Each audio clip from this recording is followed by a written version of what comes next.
નમસ્કાર વિદ્યાર્થી મિત્રો. ધોરણ 11 વાણિજ્ય પત્રવ્યવહાર અને સેક્રેટરીયલ પ્રેક્ટિસ વિષયમાં આપણે વિજ્ઞાપન પત્રનો અભ્યાસ કરતા હતા. વિજ્ઞાપન પત્ર અંતર્ગત આજે આપણે લઘુત્તમ ભરણું એટલે શું એમની વાત કરીએ. સૌથી પહેલાં લઘુત્તમ ભરણું એટલે કંપની પોતાની યોજના મુજબ વ્યવસ્થિત ધંધો શરૂ કરી શકે તે માટે ઓછામાં ઓછી રકમના શેર જાહેર જનતા દ્વારા ખરીદીને લઘુત્તમ ભરણું કહેવામાં આવે છે. ચાલો સમજીએ. તો કંપની પોતાની યોજના કે પોતાના કાર્યો મુજબ વ્યવસ્થિત ધંધો શરૂ કરી શકે તે માટે ઓછામાં ઓછી રકમના શેર જાહેર જનતા દ્વારા ખરીદીને લઘુત્તમ ભરણું કહેવામાં આવે. એટલે કે કંપની પોતાનો ધંધો વ્યવસ્થિત શરૂ કરી શકે તે માટેની જાહેર જનતા દ્વારા ખરીદીને અમુક રકમના શેર ખરીદવા જરૂરી છે એમને લઘુત્તમ ભરણું કહેવામાં આવે. એટલે કે ધંધો શરૂ કરવા માટે જરૂરી ઓછામાં ઓછી રકમના શેરની ખરીદીને લઘુત્તમ ભરણું કહેવામાં આવે કે જે ભરણાથી કંપની પોતાનો ધંધો શરૂ કરી શકે. ચાલો રાઈટ. કંપની ધારામાં લઘુત્તમ ભરણાની રકમ કેટલી હોવી જોઈએ તે અંગે કોઈ ઉલ્લેખ નથી. લઘુત્તમ ભરણાની રકમ કંપનીના સંચાલકો અને અન્ય નિષ્ણાંતો ભેગા મળી નક્કી કરતા હોય છે. વિજ્ઞાપન પત્રમાં લઘુત્તમ ભરણું ન મળે એટલે કે વિજ્ઞાપન પત્રમાં દર્શાવેલ લઘુત્તમ ભરણું ન મળે તો કંપની દ્વારા શેર ફાળવણી થઈ શકે નહીં. આપણે જોયું કે કંપની પોતાનો ધંધો શરૂ કરી શકે તે માટે ઓછામાં ઓછી રકમના શેર જાહેર જનતા દ્વારા ખરીદીને લઘુત્તમ ભરણું કહેવામાં આવે. આ લઘુત્તમ ભરણાની રકમ કેટલી હોવી જોઈએ એ અંગે કંપની ધારામાં કોઈ ઉલ્લેખ નથી. કંપની પોતાના વિજ્ઞાપન પત્રમાં લઘુત્તમ ભરણાની રકમ દર્શાવશે. આ રકમ કંપનીના સંચાલકો અને અન્ય નિષ્ણાંત વ્યક્તિઓ ભેગા મળી અને નક્કી કરશે. જો કંપનીને લઘુત્તમ ભરણાની રકમ પ્રાપ્ત ન થાય તો કંપની શેર ફાળવણી કરી શકશે નહીં.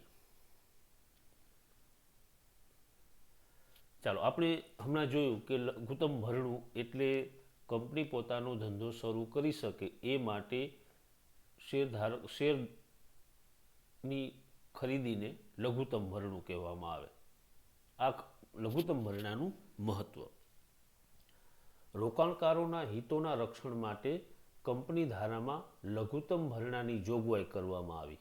લઘુત્તમ ભરણાની રકમ મળી હોય તો જ શેર કે અન્ય જામીનગીરીઓની વહેંચણી કરી શકાય.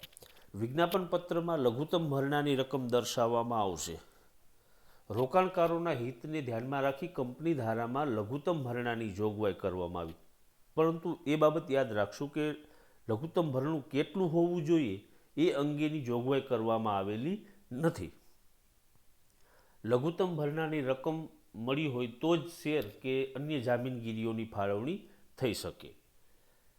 કેટલીક વખત એવું બને કે અપ્રમાણિક કે બિન અનુભવી સંચાલકો કંપનીની સ્થાપના અપૂરતી મૂડીથી કરે જેના કારણે ધંધો વ્યવસ્થિત ચલાવી શકાય નહીં અને રોકાણ કરનાર જાહેર જનતાના રોકાણકારોએ રોકેલા નાણાં ગુમાવવા પડે.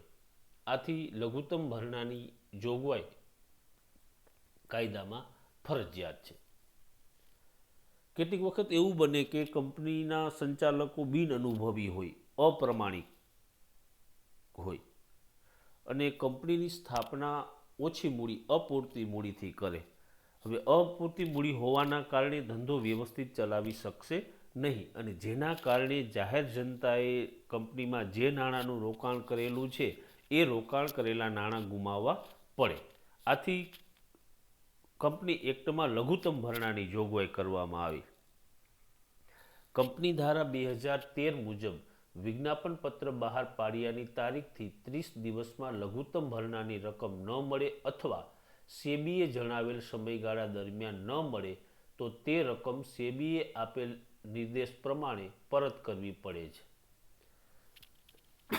કંપની ધારા 2013 13 મુજબ વિજ્ઞાપન પત્ર બહાર પાડ્યાના 30 દિવસમાં લઘુત્તમ ભરણાની રકમ ન મળે અથવા તો સેબીએ દર્શાવેલા સમયગાળા દરમિયાન ન મળે તો તે રકમ સેબીએ નક્કી કરેલ સૂચના પ્રમાણે અથવા તો આપેલા નિર્દેશ પ્રમાણે પરત કરવી પડે છે. એટલે લઘુત્તમ ભરણાની રકમ વિજ્ઞાપન પત્ર બહાર પાડ્યાના 30 દિવસમાં પ્રાપ્ત થવી જોઈએ.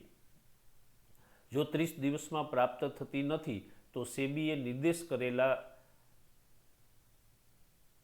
સમયગાળા પ્રમાણે અથવા તો આપેલ સૂચના પ્રમાણે પરત કરવી પડે છે.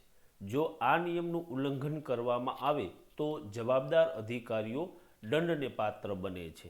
જ્યારે શેરની ફાળવણી કરવામાં આવે ત્યારે કંપની રજિસ્ટ્રાર પાસે આની નોંધણી કરાવવી પડે છે. જો લઘુત્તમ ભરણું ન ભરાયેલું હોય અને શેરની ફાળવણી કરવામાં આવે તો જવાબદાર અધિકારી દંડને પાત્ર બને છે. એટલે લઘુત્તમ ભરણું ખૂબ મહત્વનું છે. ત્યારબાદ લઘુત્તમ ભરણું ન ભરાય તો તેની અસરો. આપણે જોયું કે કંપની પોતાનો ધંધો શરૂ કરી શકે એ માટે શેર દ્વારા અમુક રકમ એકઠી થવી જરૂરી છે. જો આ લઘુત્તમ ભરણું વિજ્ઞાપન પત્ર બહાર પાડ્યાના 30 દિવસમાં ન ભરાય તો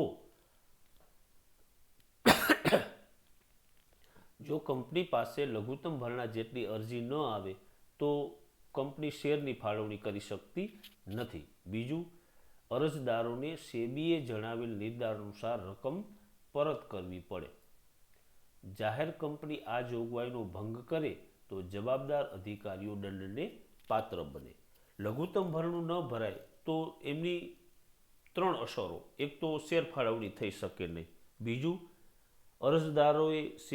અરજદારોને એટલે કે રોકાણકારોને સેબીએ દર્શાવેલ નિર્દેશ અનુસાર રકમ પરત કરવી પડે. અને ત્રીજું, આ જોગવાઈનો ભંગ કરે તો જવાબદાર અધિકારીઓ દંડને પાત્ર બને. આપણે બરાબર યાદ રાખશું, લઘુત્તમ ભરણું ન ભરાય તો તેની અસરોમાં શેર ફાળવણી થઈ શકતી નથી, અરજદારોની રકમ પરત કરવી પડે છે અને જાહેર કંપની આ જોગવાઈનો ભંગ કરે તો જવાબદાર અધિકારીઓ દંડને પાત્ર બને છે.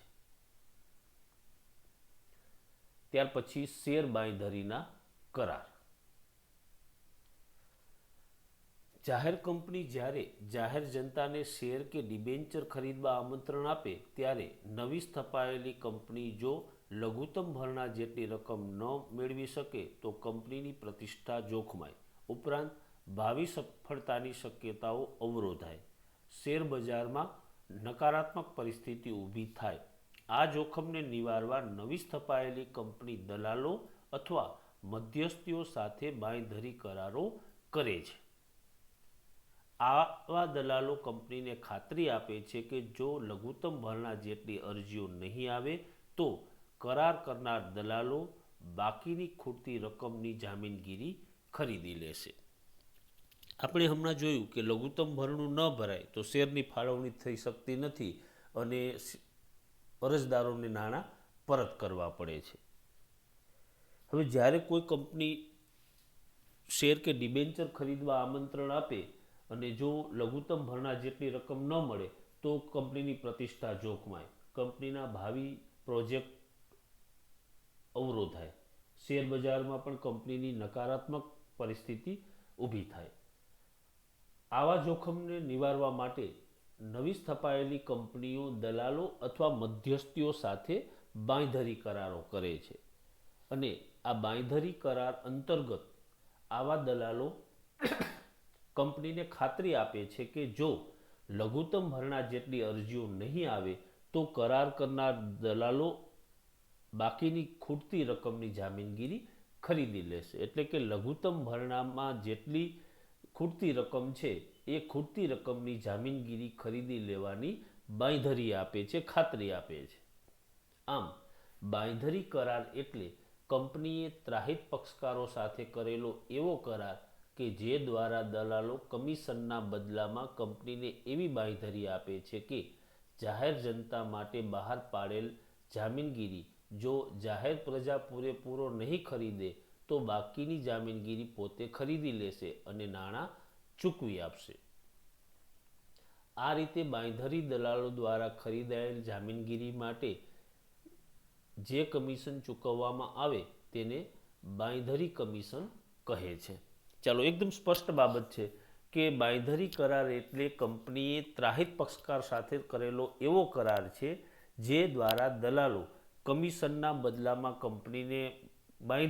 કંપનીને ખાતરી આપે છે કે જાહેર જનતા બહાર પાડેલી જામીનગીરી પૂરેપૂરો ખરીદશે નહીં તો બાકીની જામીનગીરી પોતે ખરીદી લેશે અને તે નાણાં ચૂકવી આપશે, એટલે કે લઘુત્તમ ભરણા જેટલી રકમના નાણાં ચૂકવી આપશે. એટલે કંપનીને લઘુત્તમ ભરણાની ચિંતામાંથી મુક્તિ મળશે અને આવા બાંયધરી કરાર પર કંપની કમિશન ચૂકવશે જેને બાંયધરી કમિશન કહેવામાં આવશે. ચાલો, રાઈટ.